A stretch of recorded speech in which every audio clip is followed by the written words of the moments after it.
Ladies and gentlemen, Rick Berube here on this lovely Tuesday in August. What did it say, the 17th? I think it's the 17th. We are live today, okay, with from the lovely state of Arizona, the lovely Rebecca Hidalgo Reigns from the Reigns team. Yeah. Hidalgo Reigns team. All right. You know what? Before we get into it, let's tell them a little about yourself, how long you've been doing this, maybe about your team, production level, all that good stuff, Rebecca, please.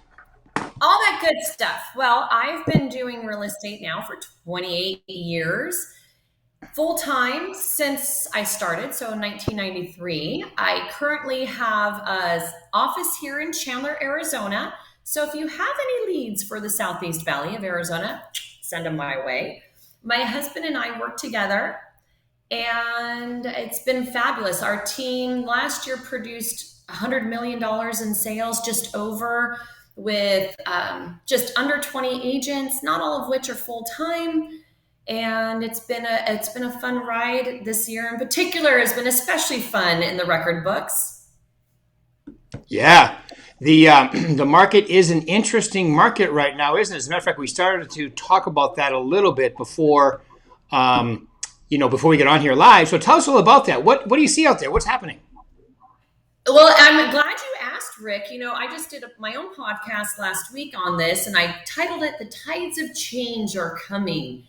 What we've seen here in Arizona, I don't know if it's any different in California or Nevada, but what we're seeing currently is that you don't have to compete against 30 people to get a house, and you're actually needing to do price reductions on some houses to get them sold. So it felt like a flip of a switch, how quick it changed. I currently have a deal in escrow right now. When I did my listing presentation, I assured them multiple offers, first weekend, no problem. And they were my first clients that we actually had to do a little bit of a price reduction to get them under contract. Not much, 5,000. But to me, it's like we're returning back to a little bit of normalcy where you actually have to clean your house to sell it. And that's a good thing. And I hope that we continue on this trend just to make home ownership a little bit easier. We had a lot of buyers that, without special programs like Zoom Casa, weren't going to get a house because they just couldn't compete. Yeah. It's interesting you say that because I look at the numbers all the time. I get them from Forrest, and Forrest is the broker, obviously. And I have noticed that it was totally ballistic, really totally ballistic since the end of once the pandemic opened up a little bit, I would call it middle June last year, all the way through till about the end of, so about a year. It was about a year of pedal to the metal. It only it only got crazier. But lately, so it's gone from like ballistic to really hot.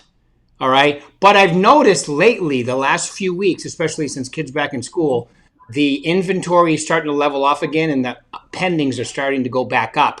But you're right; you're not competing. You might have to go against 2 or 3 people with your offer, but not 7. And you might actually sleep on it, and actually, I think what I'm welcoming is maybe less buyer's remorse. We had a lot of clients who, just didn't get an opportunity to really think through their decision. And I'm not saying that bad decisions were made, but just quick decisions and ones that maybe they didn't get to sleep on. So then they questioned themselves a little bit more. And, when you're waiving appraisals and doing appraisal gap guarantees and paying, list prices where you start instead of where you finish, it's just a year like none other. And I'm grateful that, like I said, we're kind of getting to the place of where sellers might need to be a little bit more accommodating, and buyers might have a couple houses to pick from instead of one with 30 other offers. I think it's a good thing. And maybe the lights at the end of the tunnel for our first time home buyers with 3% down, that perhaps they'll be able to get a house in the 300 price point without too much headache, heartache, and stomach ache. And that would be I think for most people, very welcome thing to happen, unless obviously you're a seller hoping that you didn't miss the boat, because guess what? You might have. Yeah. Well, I mean, if you bought your house even 2 years ago, I mean, you really don't have a lot to complain about. It's gone up so much in value. You know what I mean? Absolutely. Yeah. Absolutely. I think the thing that I'm seeing is the sellers are still thinking it was June, and Yeah. it's not June anymore. And that's probably the biggest thing I'm running into today is setting the right expectations and educating our clients as far as the current stats are going so that maybe their expectations are more in line with reality. Yeah.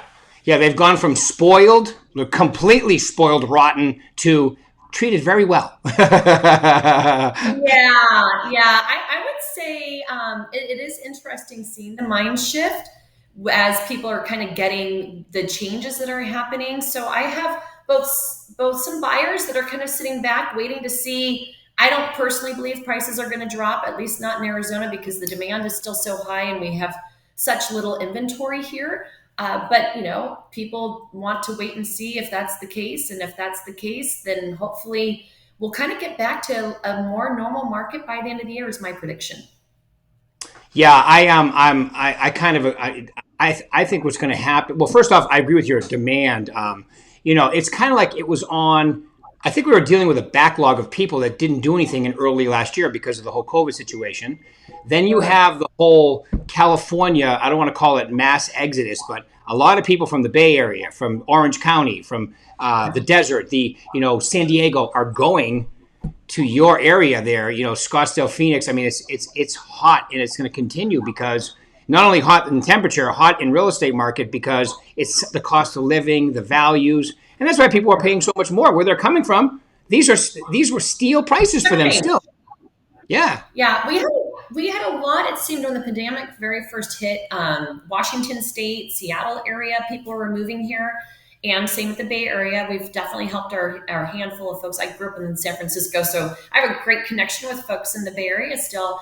And what's interesting to me, Rick, is in recent stats I've read, where there may be a mass exodus, you don't want to call it that, there's still people going into those places because of the cities with the top appreciation. There were definitely some cities in California and Seattle area that ranked right up there with Phoenix being number one as far as appreciation this last year, which I thought was interesting because I mean, if people are leaving, there are maybe, I don't know if they're foreigners or who's coming in, but there's people replacing those homes and their market's been just as aggressive. yeah, very true, very true. California. This is the first time I think in the history of the state that as many people are moving out as moving in, and there's a slight difference between the two, but usually it's everybody's moving in. So they And still. yeah, Yeah, I think a lot of it is because I'm a baby boomer. I bought my house 30 years ago for 72,000. It's worth 1.5 now, and I can move and right.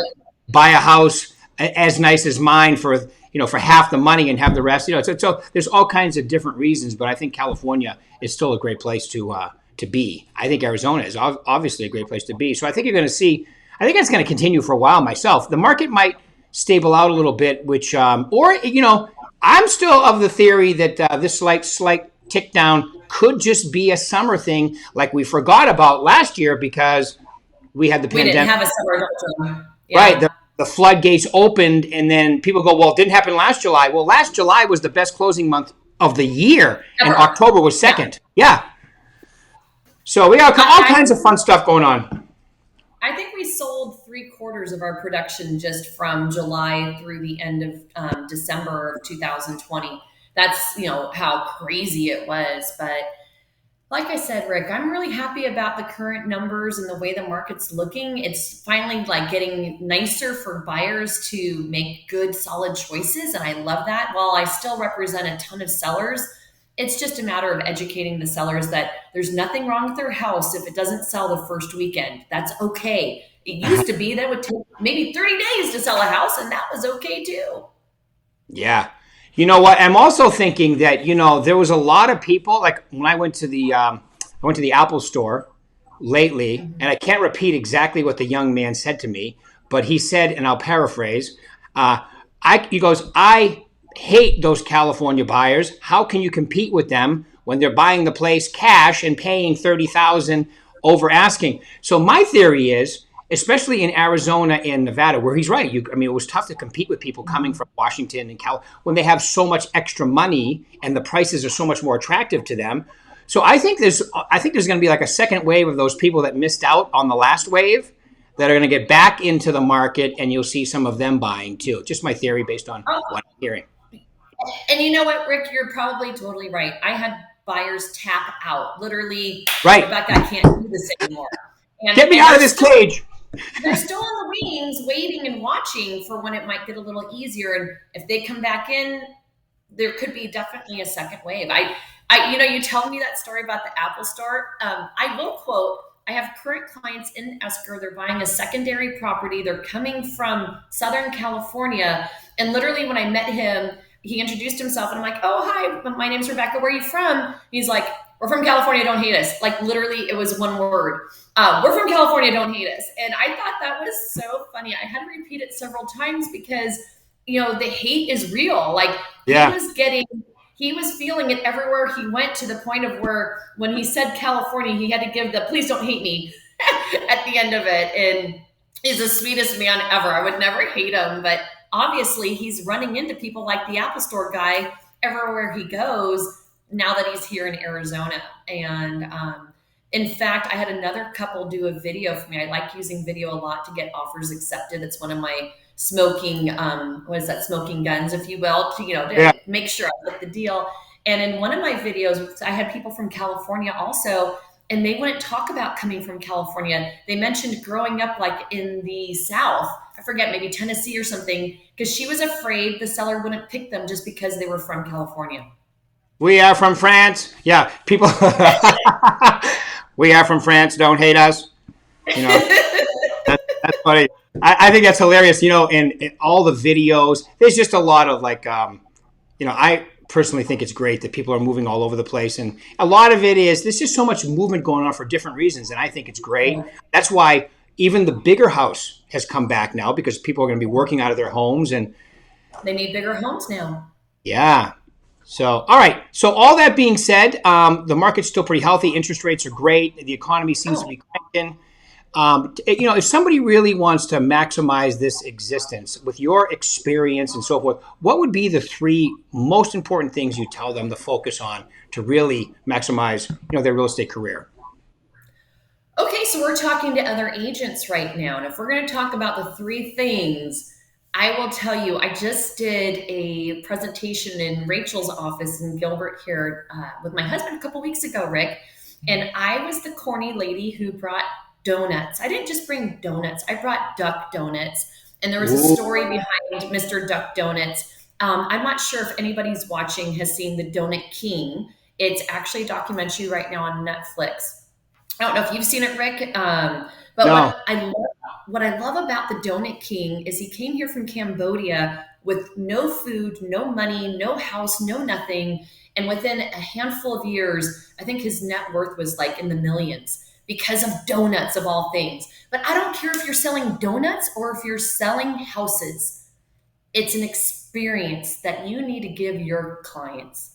Truly an experience of you, because you're there guiding their hand every step of the way, and you want them to remember the experience with such high regard that they're going to give you to every person they know, because they want to make sure their friends and family have the same experience. So number one, I'm going to say, is you need to treat your business like a business. And I know you preach that all the time Oh in your yeah. coaching. And it's absolutely true, because like I said, I don't care if you're selling donuts or you're selling houses, but you need to make sure that you are taking the best care of those clients so that they come back for more. It's the easiest clients you're ever going to have are the repeat clients and the referral clients, and they cost you the least amount of money. So in our business model, my husband and I, we really go above and beyond. We created a brand. We put that brand on Yeti mugs. We do contests. We do client appreciation parties.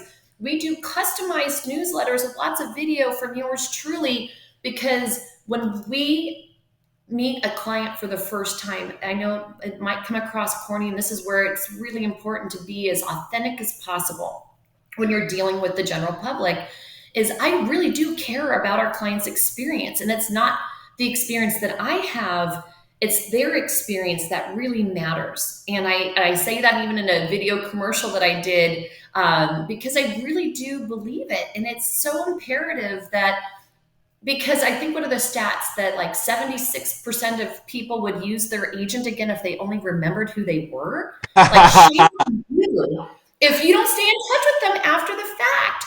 I went on a listing appointment last week, And that seller was really like bitter, and he'd sold for sale by owner 3 different times.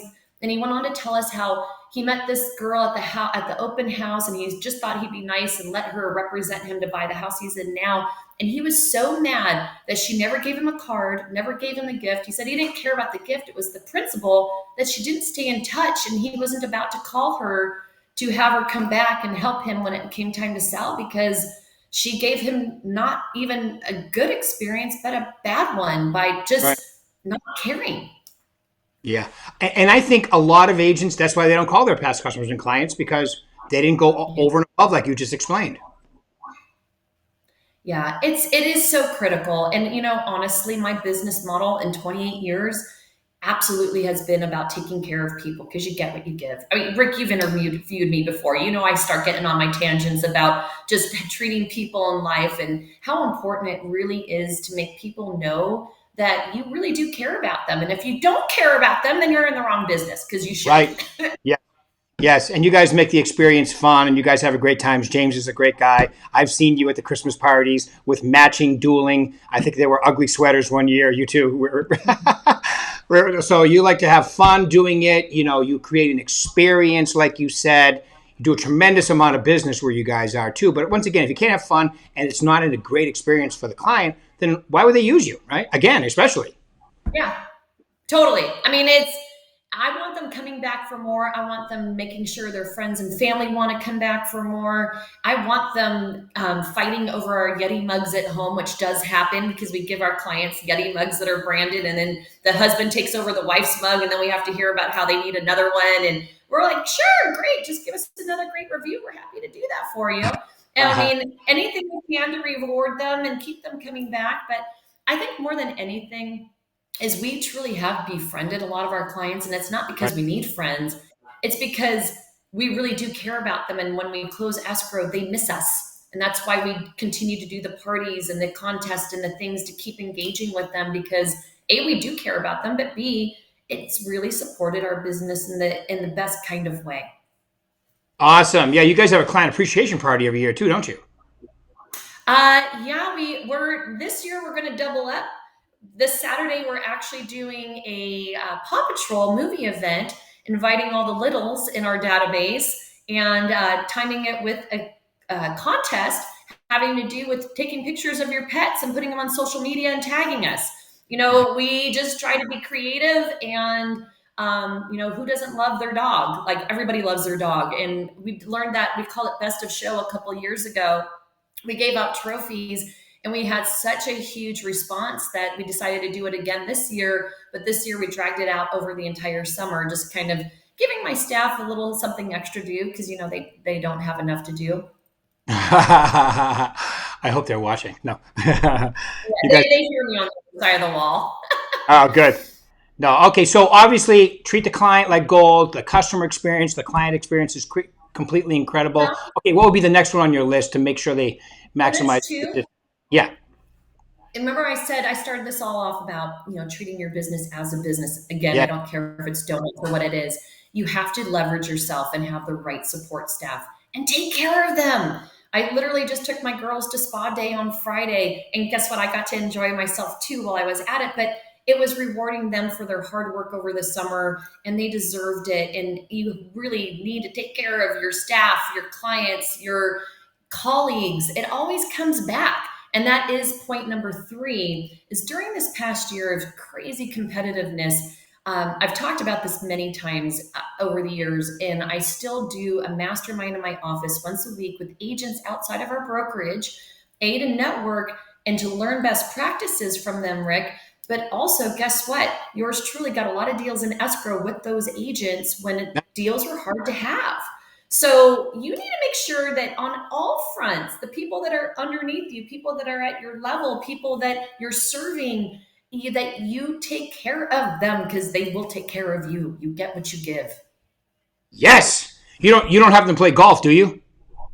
I just started, actually. Nice. Well, on September 17th, we're just putting this out. We're going to have a little get together, okay, somewhere around the Scottsdale area for a little golf, all the realtors in the company and anybody else who wants to come on the 17th. Okay. That's Friday. I'm going to be in town doing Success Series the 3-day version. And then that Friday, we're going to go out the 17th. And a lot of the agents from the Carolina office are organizing it. So come on down. You'll see my media post and we'll have some fun. And, golf is wonderful. It gets a little better when you practice a little, though. I've noticed that. Yeah, I just started taking lessons. James, my other half, is much better at it than I am. So I'm sure when I get off this call, he's going to be looking at getting us signed up for it. Nice. He probably hits the ball a country mile. What is he, like 6'12" or something? Not quite. That would be 7 feet, by the way. There is such a thing. That would have been 7 feet there. Right? I think he does do pretty well out there. I don't even try to keep score yet, but I'm getting there. Yeah, I had to get a special set because I'm 6'1.5", and I even with my height, I have to. It's a special, the shaft and blah blah blah. It's a very intricate sport, right? Yeah, right, exactly. It's a great sport. All right, well, listen, those 3 points are incredibly awesome. A pleasure this morning interviewing. Is there any final words? Because I know you're a busy person. Any final words you want to leave these wonderful people? I will definitely just say I have to reiterate that you need to invest in yourself. And I'm talking about education.